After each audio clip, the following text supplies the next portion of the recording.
Today, we're ranking every major American bomber, from the machines that failed their crews to the legends that changed air power forever.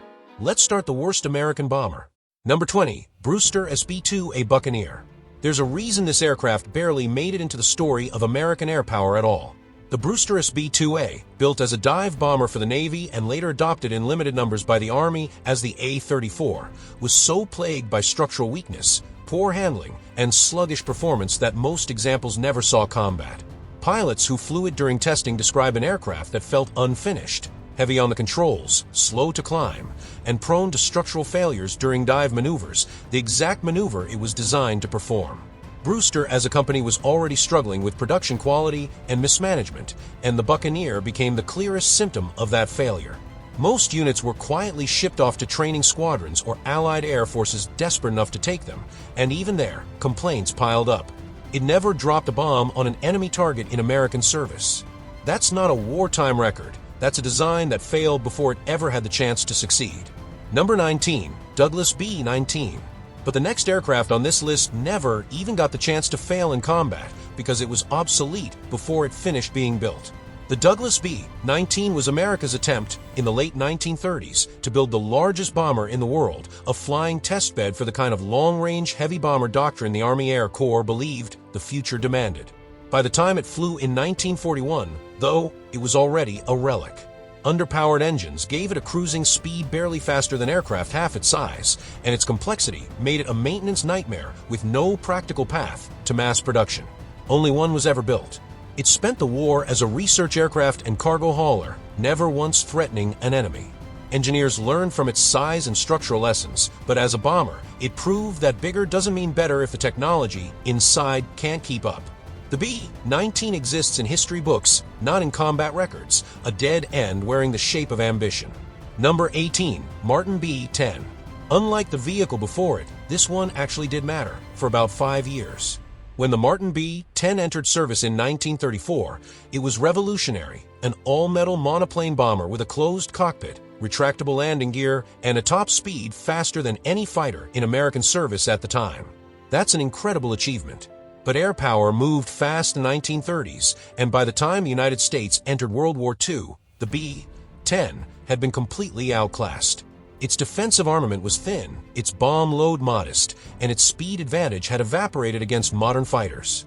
When Japanese forces struck the Philippines, the handful of B-10s still in American hands there were destroyed or captured almost immediately, unable to survive against modern opposition.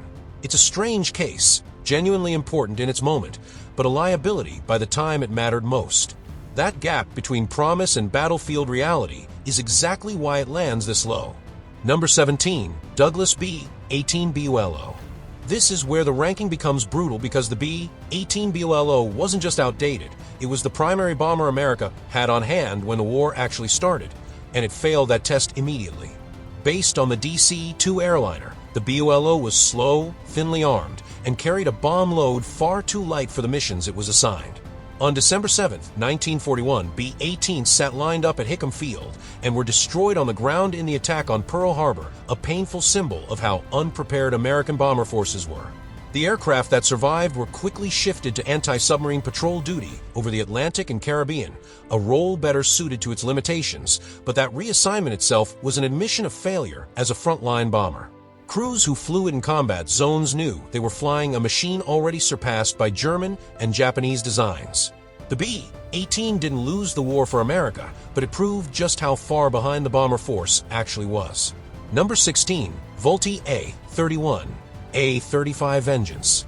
But the next aircraft suffered from a different kind of failure, not obsolescence, but a fundamentally flawed concept. The Vultee Vengeance was designed as a dedicated dive bomber, following the doctrine that had made aircraft like the German Stuka so feared. The problem was that American air doctrine never fully committed to dive bombing the way the Army Air Forces originally intended, and the aircraft itself struggled with stability issues during steep dives, the exact maneuver its entire design was built around. Pilots reported heavy control forces and sluggish recovery characteristics that made accurate bombing difficult and dangerous.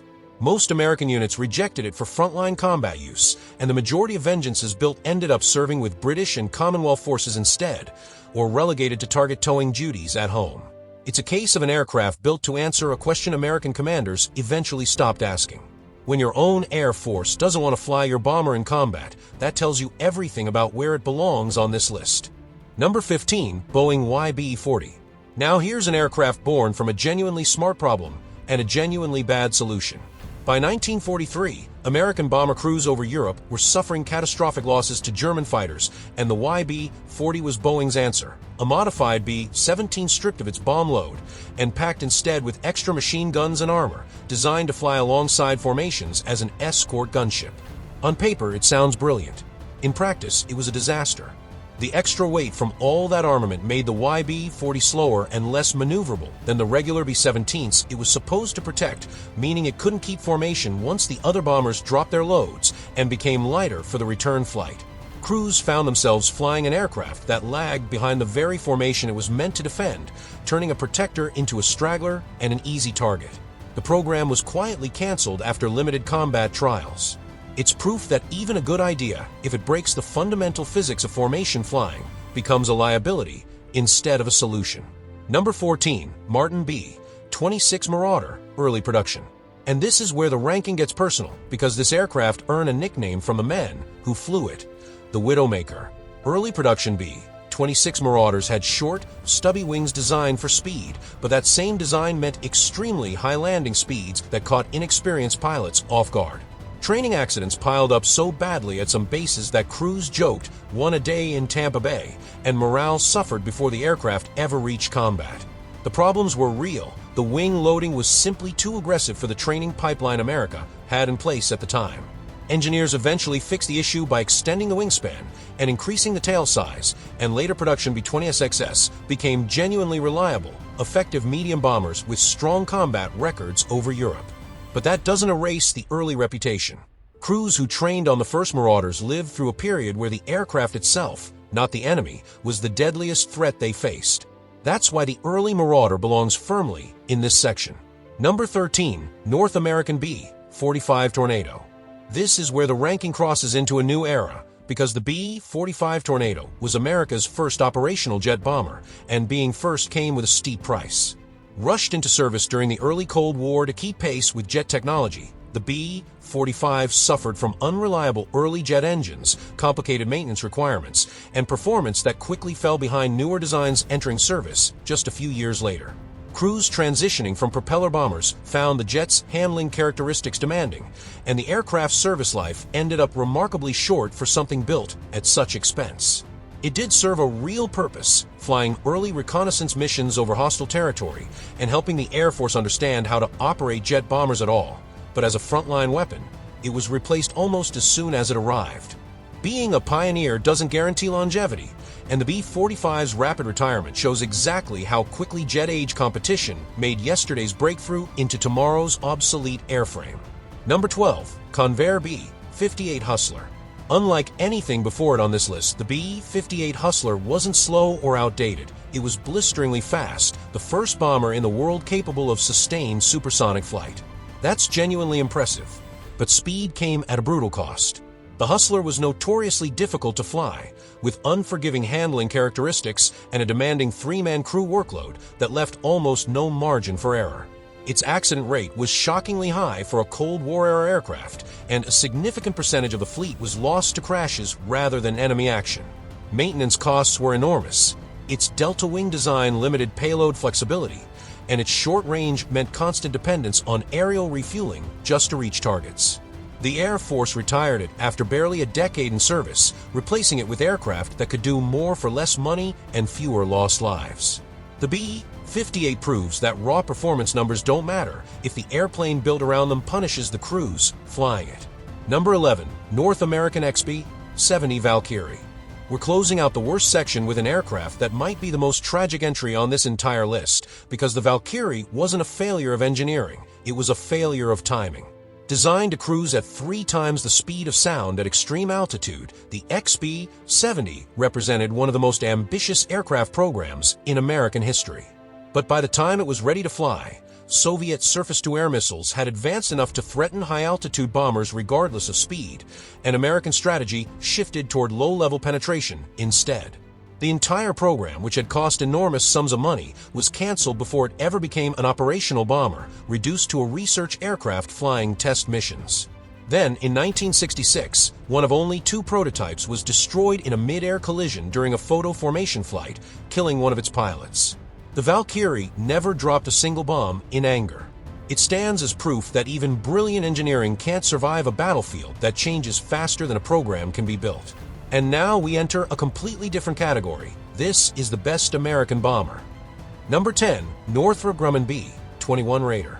This is where the ranking looks forward instead of back, because the B-21 Raider represents the newest chapter in American bomber history, and everything about its design reflects lessons learned from every aircraft that came before it. Built as a stealth bomber intended to operate in contested airspace decades into the future, the Raider was designed from the start with modular, digital engineering, meaning updates and improvements can be built into the production line far faster than with previous generations of bombers. Early flight testing has emphasized reliability and maintainability, direct responses to the headaches that plagued aircraft like the B-2 before it. It's difficult to rank an aircraft with such a limited combat record next to legends with decades of history, and that honesty matters. But every indication from a program suggests the Air Force finally built a stealth bomber designed to be affordable enough to build in real numbers. That alone earns it a place among the best, even this early in its story. Number 9, Convair B-36 Peacemaker. But now we're talking about a bomber that quite literally kept the peace through sheer intimidation. The B-36 Peacemaker was, and still is, the largest piston-engine bomber ever built, with a wingspan longer than the Wright brothers' first flight, and a range that could reach deep into Soviet territory without refueling. Crews called it 6 turning and 4 burning, a reference to its unusual combination of 6 piston engines and 4 jet engines bolted on for extra performance. It wasn't graceful, and its complexity made maintenance genuinely difficult, but during the earliest and most dangerous years of the Cold War, it was the only aircraft capable of delivering America's nuclear deterrent across intercontinental distances. That capability alone shaped global politics for the better part of a decade. It never dropped a bomb in anger, and in a strange way, that's exactly the point. Its entire purpose was to make sure it never had to. Number 8, Rockwell B-1B Lancer. Unlike the vehicles at the bottom of this list, this one earned back its reputation the hard way. The original B-1A program was canceled in the 1970s over cost concerns, but when it was resurrected as the B-1B in the 1980s, engineers addressed the earlier design's weaknesses directly, adding reduced radar signature and stronger emphasis on low-altitude, high-speed penetration missions. Crews who transitioned onto the Lancer found an aircraft that, while complex, delivered serious performance, a massive payload capacity, genuine survivability at low level, and later conversions that made it one of the most flexible conventional bomb truck platforms America has ever fielded. It went on to fly extensively over Afghanistan and Iraq, providing close air support and precision strikes that its Cold War designers never originally envisioned. The Lancer's story is one of redemption, a program written off once that came back and proved its critics wrong through decades of real combat service. Number 7, Douglas A-26 B-26 Invader. Now we're finally talking about a machine that adapted to whatever war it was handed. The Invader entered service near the end of World War II as a fast, well-armed light bomber, faster than many fighters of its era, and packing a devastating array of forward-firing guns alongside its bomb load. Crews praised its speed and maneuverability compared to older medium bombers, and its structural toughness let it survive damage that would have brought down less rugged designs. But what makes the Invader remarkable is its longevity. It went on to fly extensively in Korea, then again in Vietnam, decades after its original design was finalized, a testament to how sound the underlying airframe truly was. Few American bombers can claim relevant combat service across 3 separate wars. The Invader earned trust from generations of crews precisely because it kept proving useful long after newer designs should have made it obsolete. Number 6, North American B-25 Mitchell. This is where military history changes quite literally because the B-25 Mitchell is the aircraft that carried out the Doolittle raid in 1942, launching from an aircraft carrier to strike the Japanese home islands just months after Pearl Harbor. That mission alone secured its place in history, but the Mitchell's reputation was built on far more than one raid. It was rugged, forgiving to fly, and versatile enough to be modified into a low-altitude gunship variant bristling with forward-firing cannons for devastating strafing runs against shipping and ground targets in the Pacific. Crews consistently praised its reliability and its ability to absorb battle damage and still bring them home, a quality that built enormous trust over years of hard combat flying. It served across every theater of the war and remained in various air forces for decades afterward. The B-25 wasn't the fastest or the largest bomber America built, but might be the one crews trusted most completely. Number 5. Consolidated B-24 Liberator. Unlike anything ranked so far, the B-24 Liberator earns its place through sheer scale of impact. It was the most produced American military aircraft of World War II, with over 18,000 built. Its high aspect ratio wing gave it superior range and speed compared to its contemporaries, letting it reach targets other bombers simply couldn't. But that same wing design made it notoriously difficult to fly at high altitude in tight formation, and crews often found it less forgiving than its counterpart, the B-17, especially when battle damaged. Still, its range made it essential in the Pacific theater's vast distances and in anti-submarine patrols across the Atlantic, where it helped close the mid-ocean gap that German U-boats had exploited. Crews respected its capability, even when they didn't love its handling. Its sheer numbers and versatility across every theater of the war mean the Liberator did more of the heavy lifting, quite literally, than any other American bomber of its era. Number 4. Northrop B-2 Spirit. And now, this is where military history truly changes, because the B-2 Spirit proved that a bomber could become effectively invisible to enemy radar. Its flying wing design, decades ahead of its time, allowed it to penetrate the most heavily defended airspace in the world and strike targets with a level of surprise no previous bomber could achieve. Building and maintaining that stealth capability was extraordinarily expensive and complex, requiring specialized climate-controlled hangars and meticulous care of its radar-absorbent skin, and only 21 were ever built because of the enormous cost per aircraft. But when it mattered, the B-2 delivered, flying non-stop missions from Missouri to strike targets in Afghanistan and Iraq and returning home in a single sortie lasting over 30 hours. Crews who flew those missions endured brutal fatigue for the sake of a mission profile no other bomber could execute. The B-2 didn't just improve on old bomber doctrine, it rewrote what a bomber could do entirely. Number 3. Boeing B-17 Flying Fortress. Now we're finally talking about a machine that crews trusted with their lives, because the B-17's reputation for toughness became legendary during the brutal daylight bombing campaigns over Nazi Germany. Photographs and after-action reports document flying fortresses returning to base with engines shot out, massive holes torn through fuselages, and control surfaces barely functioning, yet still bringing their crews home. That survivability built a level of confidence between men and machine that few aircraft in history have matched. It carried heavy defensive armament, earning its name from the sheer number of machine guns bristling from every angle, and its formations developed mutually supporting defensive tactics that became doctrine for the entire strategic bombing campaign. It wasn't the fastest bomber, and it didn't carry the largest bomb load, but it earned something more valuable than raw statistics: the unshakable trust of the men who flew inside it, mission after mission, into the most dangerous airspace in the world. Number 2. Boeing B-29 Superfortress. This is where the ranking reaches history-altering territory, because the B-29 Superfortress didn't just fight the war, it ended it. Pressurized cabins let crews fly at high altitude without oxygen masks for the first time. Remote-controlled gun turrets gave it unmatched defensive firepower, and its enormous range let it strike the Japanese home islands from bases thousands of miles away. It was staggeringly advanced for its time and staggeringly expensive too, costing more to develop than the entire Manhattan Project. But that investment paid off completely.